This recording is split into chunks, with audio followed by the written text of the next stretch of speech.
How's it going, people? Welcome back to that car vlog channel. If you don't already know, I'm Andy, and today I am in the Highlander, and we're going to be looking into kind of a problem that this thing has got, kind of a noisy one.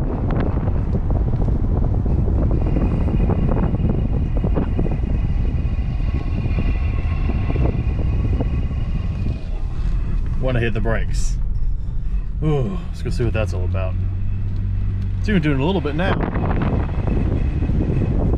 And I'm not even on the brake. But y'all, before we do that, big announcement, that car vlog channel has finally surpassed 1,000 subscribers as of just a few days before Christmas, this being 2021, which means the channel has met all the requirements for monetization, and as of the filming of this video, the process has been put into place and monetization has been approved and ads have been turned on. So after more than 4.5 years on YouTube, finally starting to get us a little somewhere with this dream. So this is kind of cool. Anyway, so thanks to everybody who has watched, subscribed, shared any videos if you have. People who keep coming back, following the series on the Dakota, the Chevy, all of our cars. It's greatly appreciated. Thank you guys so much for watching, and hope to be able to continue to crank out more and more content for you guys here in the future. Things may start changing at work. I did take a promotion, so I may be eating up a little more of my time there, but I'm still going to do what I can to keep on putting videos out for you guys as often as I can.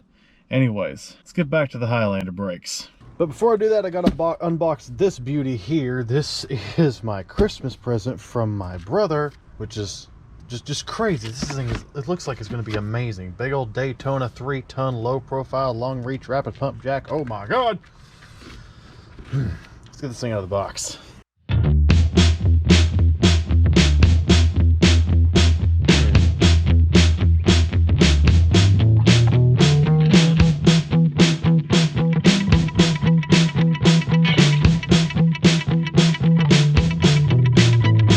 So there it is, the new one, the 3-ton Daytona, lined up next to the old Pittsburgh. Both of them Harbor Freight pieces, but my god, look at the size difference.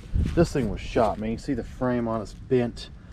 I actually have to push sideways on it when I lower it. And the greatest part of all, it's missing a caster. How sketchy is that to jack up a car with? So, oh man. Very excited for that. Okay, enough gushing about the jack. Get this wheel off. The first thing I gotta do is figure out exactly which wheel this is coming from, which should be fairly easy. So look in here on this rotor. Looks nice and smooth. That's the right rear. Right front also looks good. Left front looking great. Left rear, which is where it sounds like the noise is coming from. Looking groovy, and that is kind of deep too. Yeah, that's not nice. Let's get this wheel off. Here's the problem: there is no more pad material left on this outer pad. This thing is just absolute toast. Now I don't know how well you can see, but this inner pad does have quite a bit more material on it, and see if you can tell, I think it looks to be a little unevenly worn. Not entirely certain what that's all about, but most definitely this thing needs a set of rear brakes. So I'm gonna have to order those and get that taken care of. I'm gonna try to price around.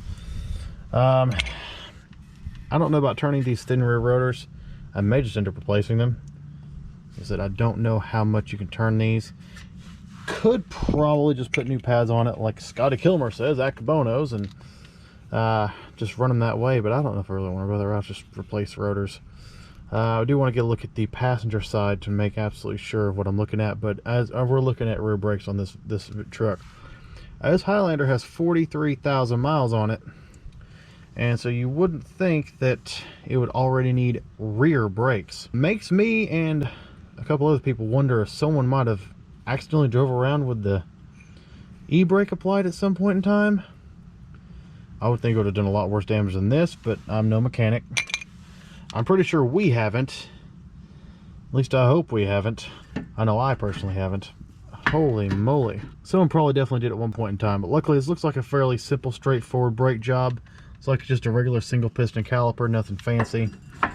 Set of pads, rotor, and just make sure everything's nicely greased up and lubricated properly. Let's go and put this, I am going to go and put this back together because I actually don't have any brakes for it yet. And put this thing back together and go check the passenger side. Okay, so I hate to do it, but I'm going to put this back together so I can get this thing back on the ground and check the other side, and I'm good to get me some brakes bought just as soon as I get paid here in a couple of days. But it's looking like pads and rotors, and make sure everything's lubed, should be fine. The caliper compressed very nicely for the little amount that I needed it to do to make it easier to put it back on, so I don't think that's a problem. The piston seemed very free. So, put this together on the other side. Alright, so I came over and I took the passenger side off, and you can see these pads are nice. They're not as thick as new, but they still got a lot of life left in them. That's the outer. You can get that inner off. And so I got the inner off. It's fine, just the same. Nice, thick enough to keep going. I can't remember where the heck I put it. There it is. You know, obviously not complete, but still full of life. Not really sure what happened on the other side. There's also, after a very, very small amount of research, yeah, there's no way, even if the emergency brake had been left on, that it could have done this, because the e-brake uses shoes inside of the rotor. So there's no way that that's the problem. So something happened on that side. It wasn't installed correctly. It wasn't lubed or something. Regardless, full brake job on the rear I think is their best move. So once again, just as soon as I get paid, I will be ordering brakes for this thing, because this thing has to stay on the road. It is a family car. So I'll put the side back together. I'm going to go check the fronts. I suspect they'll be fine. I'll let you know in a minute. Alright y'all, so I took off the front wheels, inspected them, and the pads appear to be right around 25 to 30% life left. So they still got some time left on them. I'm not going to worry about them right now. The rear is what we're going to concentrate on at this time. With that, the rain's coming. I'm going to stop for today. Go inside and price around for some rear brakes for this vehicle, and when we pick back up, we'll be putting them on. Alright, our parts have arrived. We have 2 new rotors, and then we have the new pads. So we have 2 pads, a set of pads for each side. They've already been separated, but 2 pads each side, shims and lube, and a rotor for each side. So we're going to rip this wheel back off and get to work putting that back together. And before the wheel goes back on, definitely need to clean it. It's all the shavings from the pad grinding the rotor down here and got rusted in the rain. So a little bit of work ahead of us, but this won't be too hard.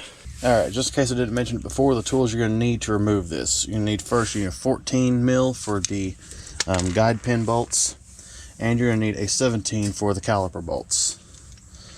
You're going to need a flathead screwdriver and a hammer. Alright, now here, holding the pads in, you got a shim clip deal here, and you got one here, and you got those on the back side as well. You need to make sure to pinch those, pull the pad straight out. It's not hard at all.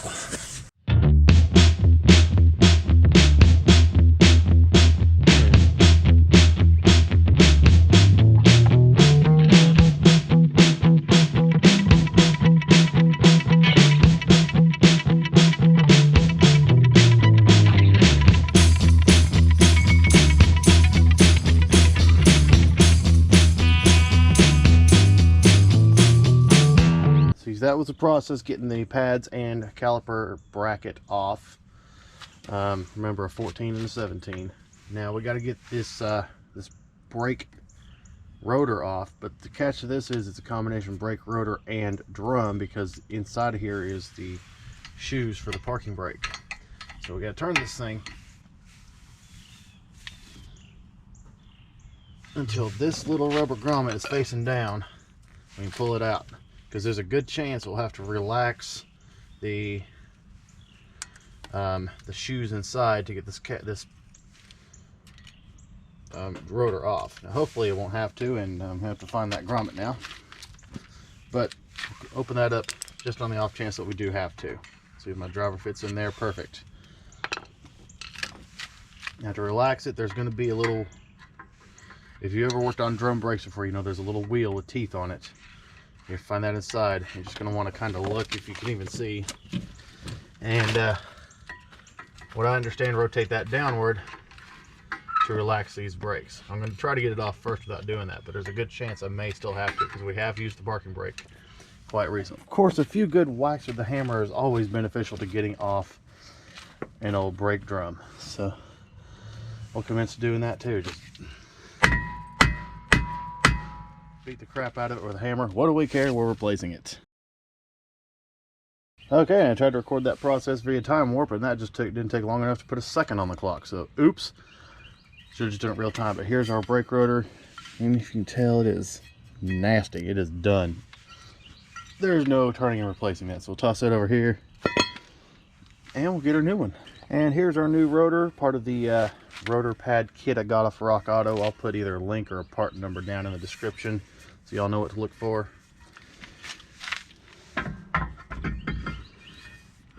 Slide it on there, that looks nice. And I'm going to rotate the adjustment wheel back upwards roughly as many times as I rotated it downward to set those shoes back to where they were, and we'll reassemble this thing. Okay, rotor's back on. I got my caliper here. I tried to get as much of the loose particles, the metal particles off that as I could that just came off of that rotor being ground. I'm going to go ahead and make things a little bit easier and just go ahead and put the clips on while I got it off the car.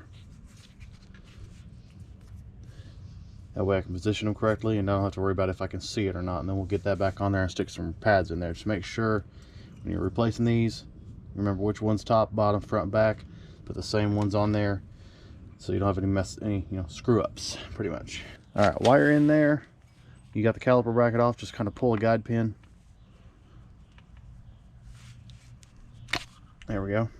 And just check it. Now this one appears to still be nicely lubed. Looks like there's still a lot of grease in there, so I'm not too worried about that.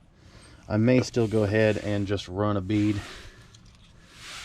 or a little bit on this pin just to be safe.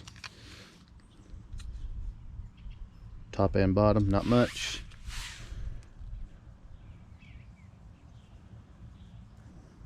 And we'll do that on top and bottom on both of these caliper brackets, because that's actually, the bracket is where the pin is housed. You should get that done, that lubed up. Just slide it back in there, push hard, and that rubber boot will pop back over that if it's still good, which at 3 years old it should still be good. All right, caliper brackets back on, and once again that's a what did I say it was, a 17? Yeah, 17 to put those bolts back on. Now here are your new pads. The way these are designed, front or back, left or right, it doesn't matter. Just match them up with the curve. First thing I'm going to do, I'm going to go ahead and put a little lube on the backing plate for this back one where the piston mates up with it.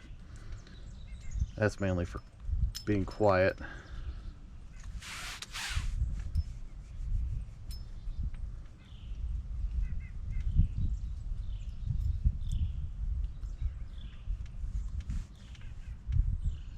That's mainly to reduce noise.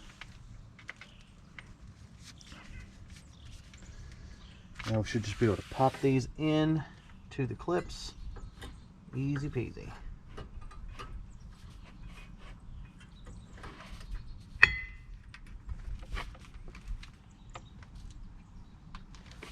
And the clang means that you're in, so that's nice. Got the grease off, so I'm gonna get it on the friction surface.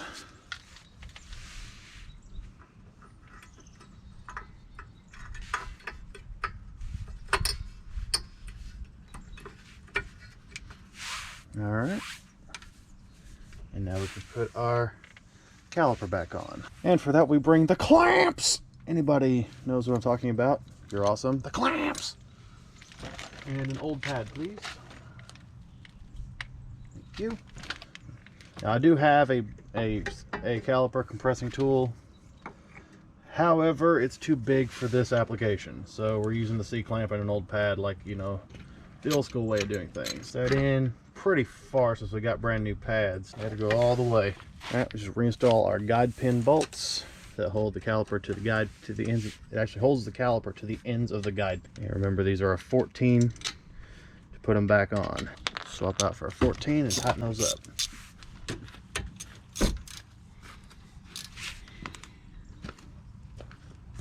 Nice and snug.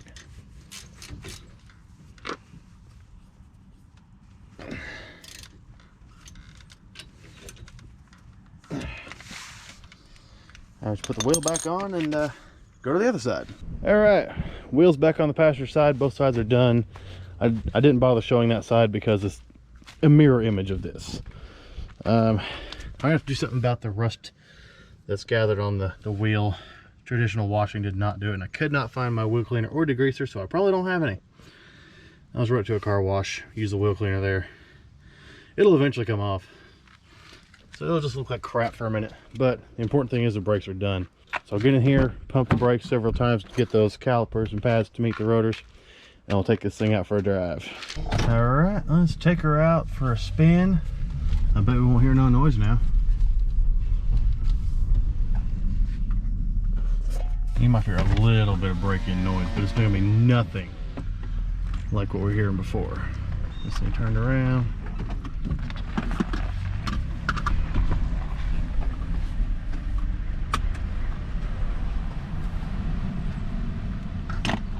Yeah, a little bit of noise from the new pad and rotors, but